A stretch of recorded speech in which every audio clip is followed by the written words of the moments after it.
How much do you regret that decision now? I really think the answers have to be given inside. Slow down. Sorry. Guys, not even questions. You were saying, sir? I just think we have to respect the fact that the answers should be given inside the courthouse. Clearly you regret that day and that decision, sir. You okay, Mike? I'm going to regret it if I don't get lunch. Well, he did eventually get lunch. But after walking that media gauntlet, Nigel Wright delivered a day of riveting testimony. But at the end of it, what more do we actually know, and where is this story leading? Andrew is here in Toronto, Chantel is in Montreal, Bruce is in Ottawa, and joining us as well, Jennifer Ditchburn of the Ottawa Bureau of Canadian Press. Jennifer, I want to start with you. You were actually in the courtroom. Give us a sense of what it was like in there before we get to the content of what happened. What was it like? Well, it was definitely one of the busiest days so far of the trial. I've been there most days. It was absolutely packed. There wasn't a seat left in the room. And it really just got going. There was not a lot of preamble. He made his oath.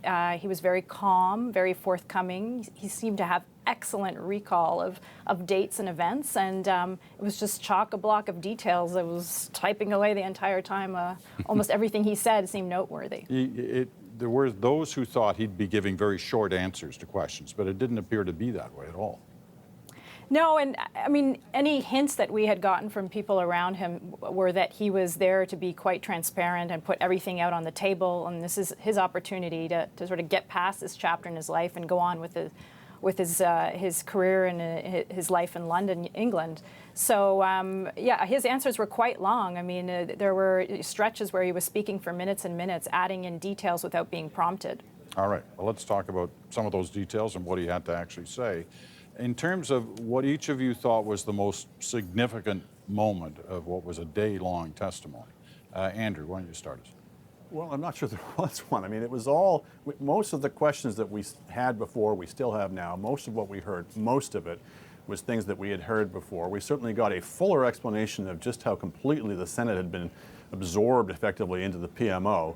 I suppose for those who are interested in the what did the Prime Minister know question, which I've always said I think is secondary to this whole thing, I suppose we got the beginning of an answer as to what the good to go thing, a plausible or halfway plausible explanation as to what he could possibly have meant by that didn't involve telling the Prime Minister what they were up to. But it's odd on the face of it that his explanation is effectively that this was such a routine business of just bailing out a senator for his expenses that he didn't think it necessary to tell the Prime Minister, but it was such an extraordinary business that they had a dozen senior officials working on it around the clock, it seemed at times. Chantel, and before you answer the question, probably should kind of clue in viewers who may be wondering what's going on here. You had a bike crash today, but you're the with bike us tonight. won.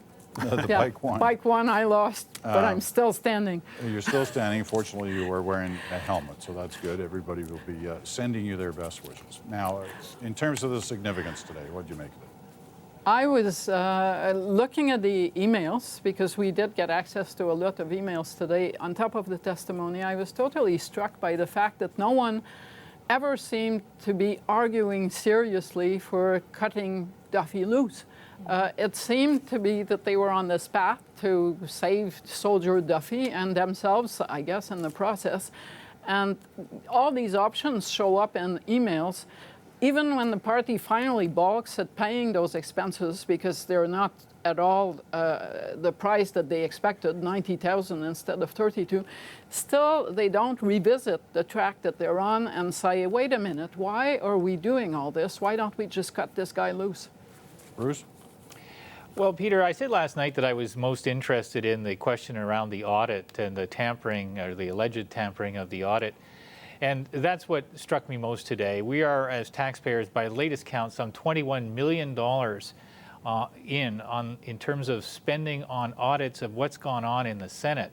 And what we learned today is that when this initial Senate report came in, the people who are closest to the Prime Minister, including some people who are in the Senate, instead of looking at the results of that audit and saying, what did we learn about what's gone wrong and who should be sanctioned and what should we do to prevent this sort of thing from going on in the future, the choice that they made was to say, well, this is a handy guide as to how we could cover things up, what we should cover up, and what kind of arrangements we should try to make, even with the audit firm, to change the language, to cleanse the language. And, you know, at the end of the day, I look at that and go, many of these people are still on the public payroll. It's not just a question of what the Prime Minister knew before before Mr. Wright offered the money to Mr. Duffy. It's what he's known since and what he's chosen not to do about it. These people still being on the payroll is on the Prime Minister, and the people who were involved should probably look at their conduct and say, do they deserve to continue to be paid by taxpayers? Jennifer, you're probably closer to the trial than anybody else because you've covered it more directly in terms of actually being there. What was the most significant thing you heard today? Well, it was, so Nigel Wright mentioned it, and then we got to see it in the documents. And it was this particular document, it's called Scenario for Repayment. And it's really their roadmap as to how they were going to make the public believe that Mike Duffy was repaying his expenses. He was not. Someone else was going to repay. And 5 people in the Prime Minister's office, at least 5 people, were copied on this. And so, you know, I think as Andrew said, this sort of $90,000 payment, I've also thought it's sort of beside the point. If Nigel Wright didn't pay it, it was going to be the party, and plenty of people knew that. Even if the Prime Minister didn't know, a lot of people that worked with him knew, and they knew after. And even though they knew that, they let Duffy, they coached him on saying to the public that he had paid. They went on with this ruse. Do you remember Peter Van Loan, who was the government House leader, telling the House how he had shown such great leadership in repaying his expenses? And people who worked in communications functions in the Prime Minister's office knew that was a lie. So that's really what sticks out for me. It's more the flesh on the bones of this story, knowing now all the little nitty-gritty details around how they concocted this scheme to make it seem to the public that Mr. Duffy had done the right thing. It's the casualness and the completeness of it. It's not the one big lie. It's hundreds of little lies, and they pass without them noticing, or indeed without us noticing. You'll see the repeated reference to this thing, media lines. Right? These are things that someone can say, and 9 times out of 10, they're false.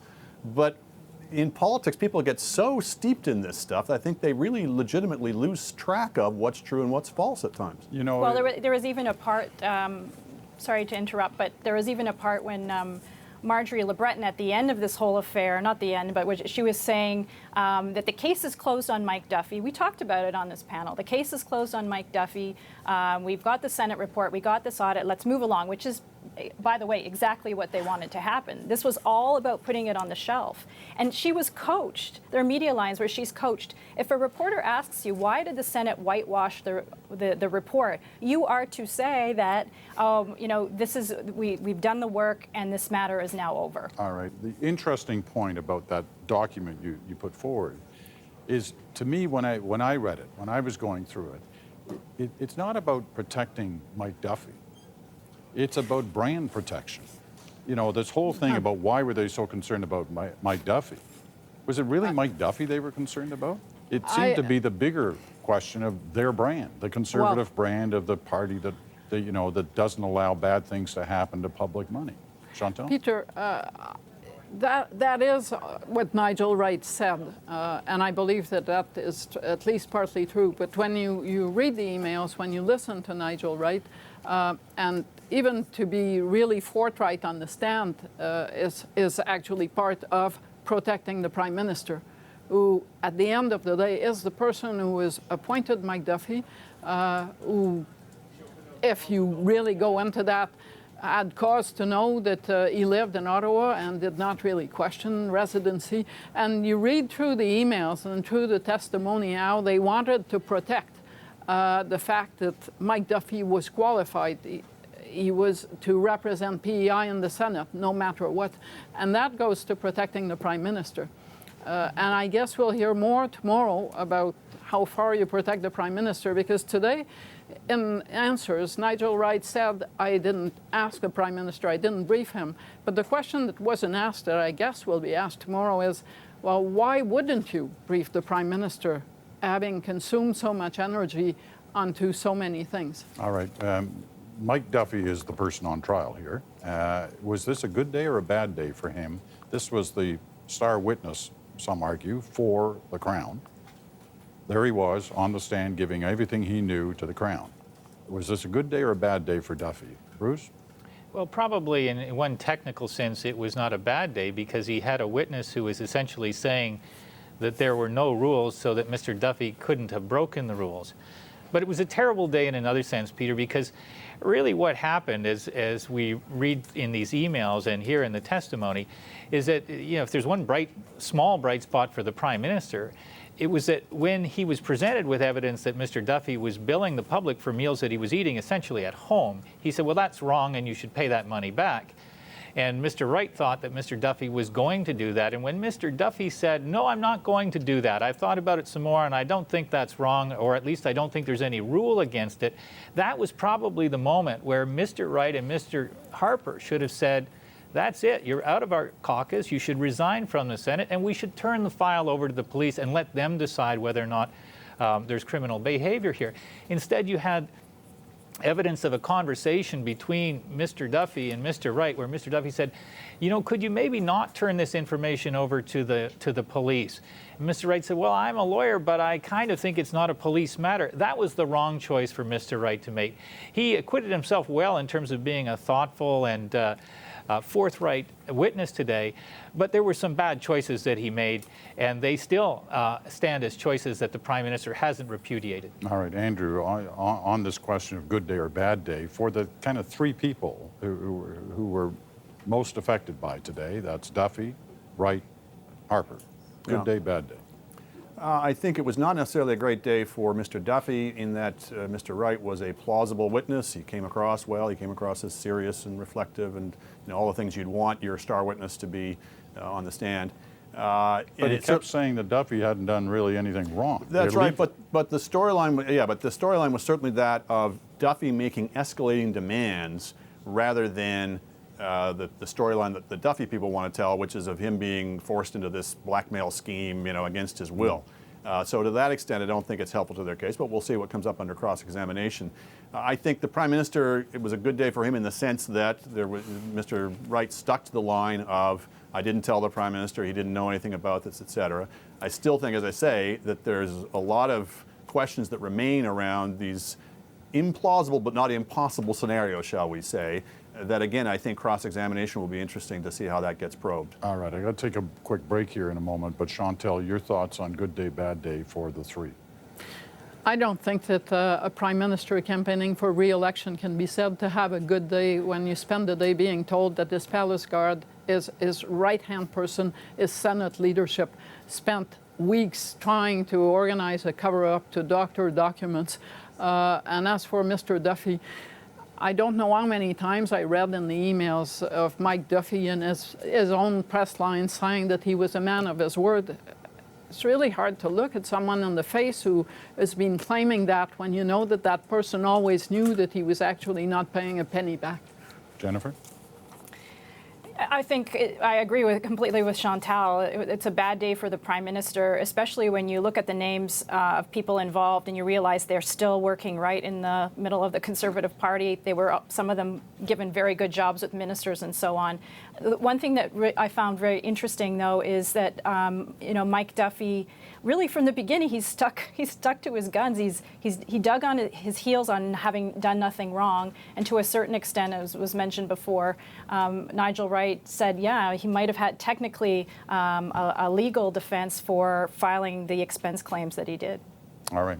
Everybody's been referring through the emails. Look at them. There's hundreds of them that were released today, and you can imagine reporters in Ottawa and people across the country who have access to them on cbc.ca are going through them looking for potential little gems within those emails. We're going to take that quick break, but we'll be back with this question. How will the defense cross-examination be handled tomorrow?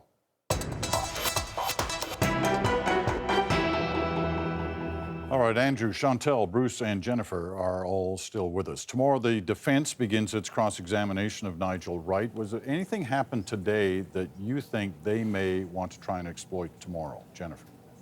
Well, I think they're going to focus on the rules, the Senate rules, because Nigel Wright did acknowledge during his testimony and in emails that the Senate rules were vague. I mean, that was part of their media talking points that they put out there. The second thing that was sort of interesting that I heard was that he said they would pay legal expenses for members of caucus for things that they did as members of the Conservative team. And I think that the defense might seize on that because it's always been their position that Mike Duffy was traveling across the country and doing all this work because precisely that. He was a member of the team going to all these riding functions and fundraisers and so on.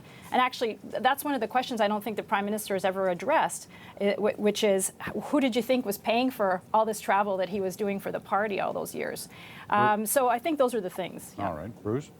Well, in many ways, you could look at Mr. Wright's testimony and say he was, whether he intended to be or not, a friendly witness for Mr. Duffy. He certainly did underscore this notion of when he looked at the rules, he wasn't sure that Mr. Duffy had done anything wrong.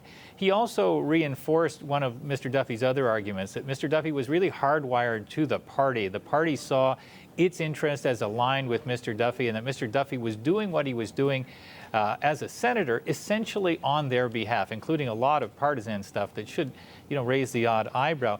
What they'll probably want to avoid, though, the defense that is the one piece of testimony that Mr. Wright made, which really was quite damaging for Mr. Duffy, where he said, look, it's common sense that you shouldn't bill taxpayers for meals that you eat at home. And that's where I think Mr. Duffy is most vulnerable in terms of personal reputation, if not legally. He obviously decided that he was going to contest that, and most people would look at that and say, that's not an honorable thing to do. So I think it was it stands to be a reasonable day for Mr. Duffy, but only because it makes everybody else look worse. Chantal? I agree with all of the above, but in particular, of course, the fact that Nigel Wright, off the top of the story, believed that no rules had been broken, and eventually actually came to the conclusion, when he is asked by Mike Duffy's lawyer, to guarantee that they will make sure this is not brought to the attention of the RCMP.